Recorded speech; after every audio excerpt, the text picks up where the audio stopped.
la buena noticia de nuestro Señor Jesucristo según Mateo, capítulo 10, versículos 24 al 39.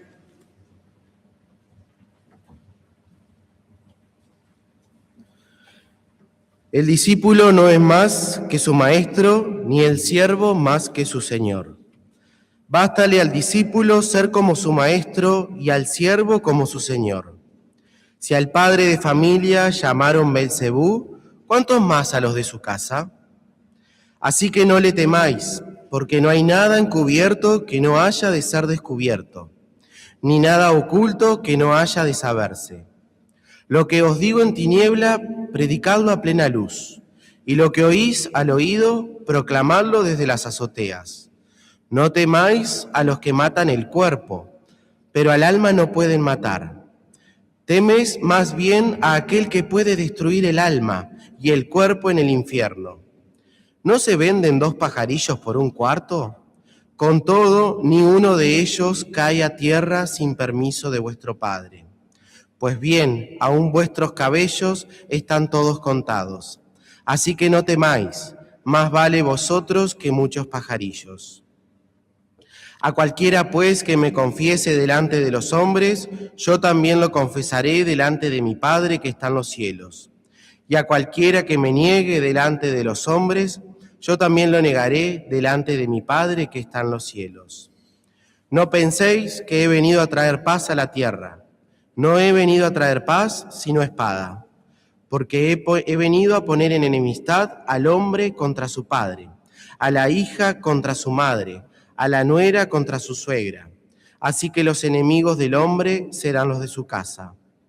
El que ama a padre o madre más que a mí, no es digno de mí. El que ama a hijo o hija más que a mí, no es digno de mí.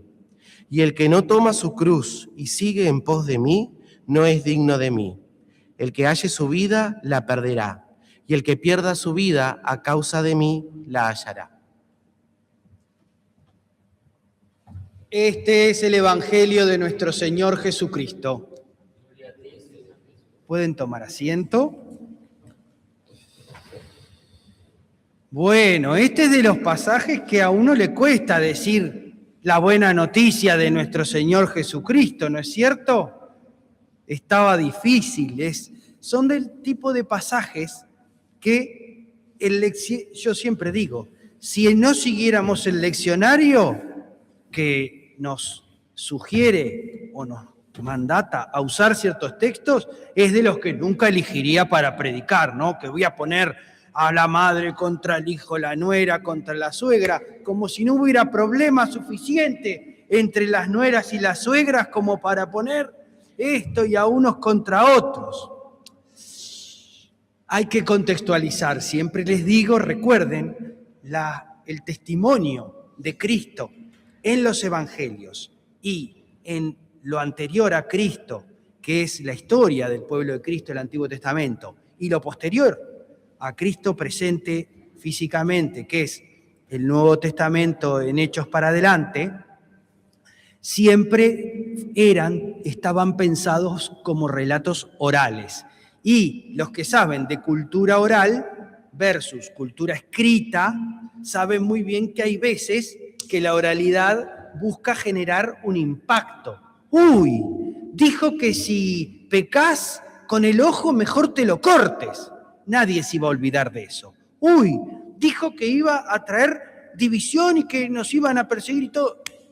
Mucho para generar ese impacto que tiene que ver con el discurso oral. Como a veces hay muchos de estos elementos que son de estilo o de formas como exageraciones, etcétera, metáforas también.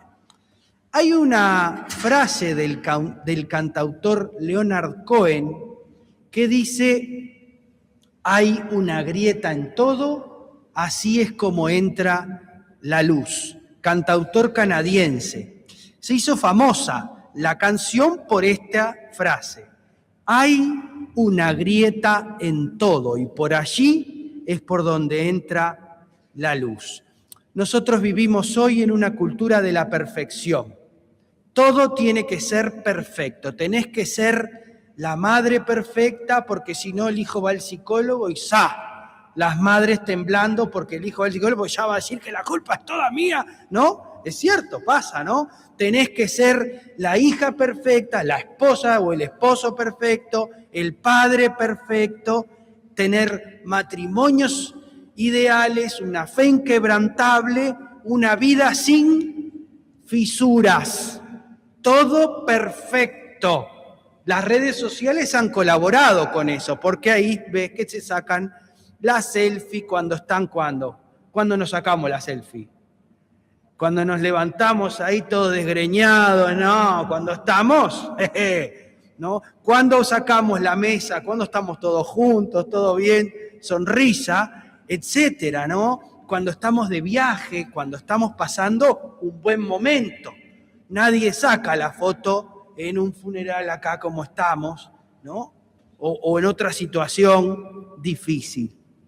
Mostrar las mejores imágenes, los mejores encuentros, y eso está muy bien, pero tiene una contrapartida. Parece que esa es la única realidad. Parece que esa es la única realidad que vive el otro. Y yo pienso, la mía no es siempre así. Tiene muchas otras y lamentablemente para muchos quizá de ustedes o de mí, a veces hay más de la otra realidad. La realidad del esfuerzo, la realidad de las dificultades que supero, la realidad de los exámenes médicos que no me salen como quería, la realidad que Lutero decía, a veces contradice en la fe. Dice, la fe es contramundum, decía él. ¿Qué quería decir con esto? Y el mundo con sus vicisitudes muchas veces dice, ¿por qué pasa esto? No hay sentido, no hay sentido. Y las escrituras de hoy, las dos que leímos, parecen ir dirigidas exactamente a eso, cuando la realidad no tiene sentido. Pero la fidelidad de Dios no depende de que tengas la vida perfecta, de que todo tenga sentido. La fidelidad de Dios depende de que Él nos escucha y de que Él está aún cuando nosotros no lo percibamos. Primero, Abraham, que no pudo hacerlo todo bien. Como dije, el padre de muchas familias ni siquiera puede él mantener en paz y en buen vínculo a su propia familia de 2 hijos. No tenía 14 o 16 como era común, 2. Ni siquiera puede. Una escena dolorosa. Un niño con su madre expulsado del hogar, ¿no? Y acá el gran patriarca, el hombre de fe que no puede proteger a su propio hijo o a la mamá, no consigue evitar el sufrimiento. Es una grieta enorme en la vida de Abraham. Tremenda grieta se le arma. Quizá Abraham habría soñado con otra historia. Tengo 2 esposas, esta que no podía tener hijos tiene un hijo, tengo a este mayor que es el primero, qué lindo vivir todos en armonía. Tal vez hubiera querido salir con los 2 hijos juntos de casa o a pescar o ¿no? De campamento, como con 2 chiquilines, qué bien, bárbaro, y se le descuajeringó el plan. Y eso resulta profundamente humano, porque muchas veces nosotros no podemos. No podemos evitar todos los dolores de nuestros hijos o de nuestros padres, no podemos reparar vínculos rotos, no podemos impedir las pérdidas, no podemos controlarlo todo. Y sin embargo, la historia de Dios continúa. La historia de Dios continúa para Abraham y la historia de Dios continúa para vos, que estás igual que Abraham muchas veces. Lo extraordinario es que Dios no abandona a Ismael en el desierto, aunque Abraham lo hace. Escucha el llanto del muchacho, abre un pozo de agua y hace de él una gran nación, porque la promesa de Dios es más grande que la limitación de Abraham. La promesa de Dios es más grande que la limitación de Abraham. Y yo quiero que hoy tengas presente que para vos también esta palabra es: la promesa de Dios es más grande que las limitaciones de tus padres, que las limitaciones de los que capaz que no supieron cuidarte del todo como te podían haber cuidado, que las limitaciones de los que te rodean, de ese matrimonio que no te resultó, de ese desamor, de lo que sea, de las limitaciones de tus hijos, de tu esposa, tu esposo, incluso la promesa de Dios es más grande que tus propias limitaciones. Y en el Nuevo Testamento, Jesús nunca prometió una vida sin limitaciones, una vida sin conflictos. Jesús no ofrece una existencia cómoda, sino al contrario. ¿De qué habla? Persecuciones, complicaciones, divisiones. No dice, síganme y les va a salir todo perfecto. Dice, no tengan miedo. 3 veces dice, no tengan miedo en este pasaje Jesús. Porque el seguimiento de Jesús no consiste en tener una vida impecable, sino en permanecer fieles en medio de las grietas. Los discípulos no iban a ser superhéroes invulnerables, iban a ser hombres y mujeres que conocerían la oposición, que conocerían las pérdidas, que conocerían el rechazo. Pero Jesús les recuerda algo importante: ustedes valen mucho más que los gorriones. La fidelidad de Dios es más fuerte que las adversidades que encuentren, porque no todo tiene que salir perfecto. Hay personas que viven agotadas por ser perfectos o vivir perfectamente. Agotadas, agobiadas, angustiadas por no tener la casa perfecta, la situación perfecta, los hijos, la familia, lo que sea, el trabajo, la profesión, los estudios perfectos. Agotados por esa autoexigencia y de sostener un ideal imposible. Pero la Biblia está llena ¿de qué? De personas imperfectas. De Abraham, que tuvo grietas. De Sara, que tuvo grietas. Moisés tuvo grietas. David, ¡buah! Menos mal que está David en la Biblia, porque si está David, yo le acerco el bochín un poco, ¿no? Porque si hay alguien agrietado por todos los costados es David.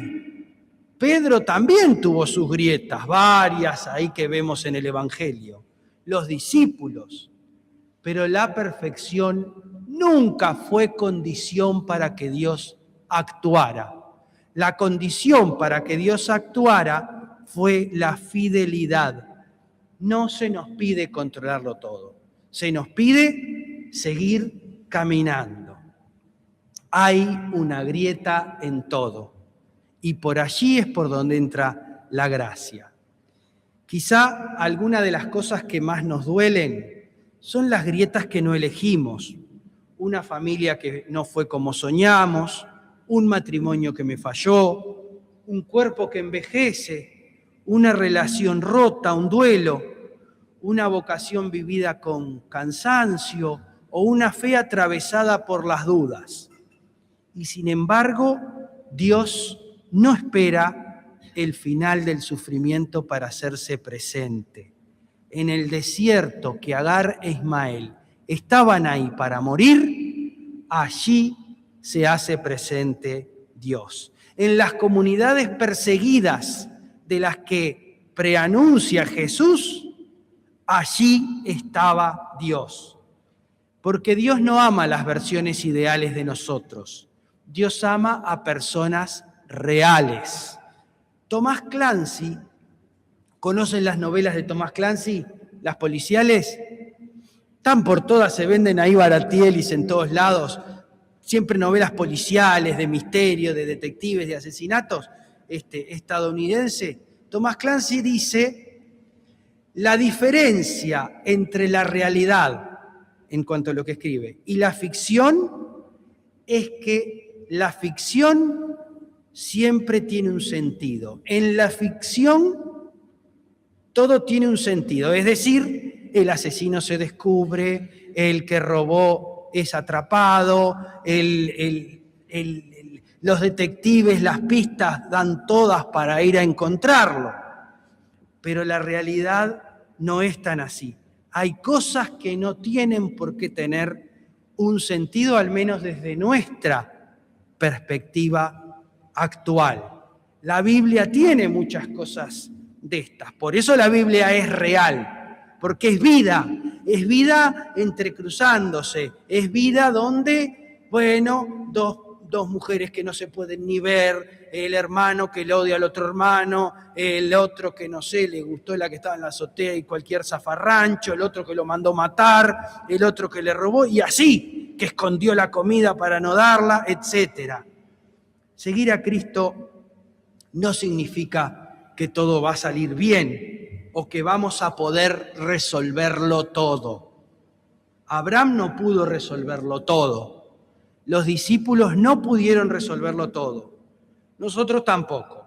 Pero hay una buena noticia, que la historia no descansa sobre nuestra perfección, sino sobre la fidelidad de Dios.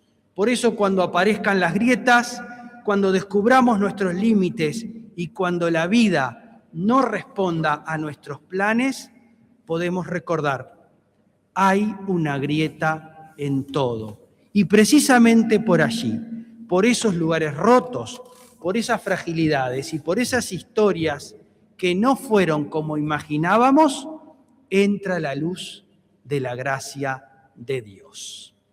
Oremos.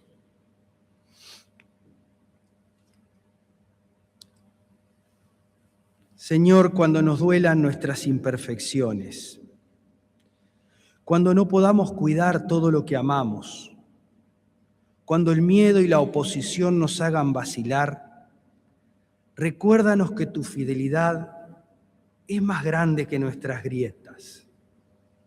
Enséñanos a seguirte sin exigirnos una perfección imposible, a confiar en tu presencia en medio del desierto y a creer que ninguna herida, ningún fracaso y ninguna oscuridad tienen la última palabra.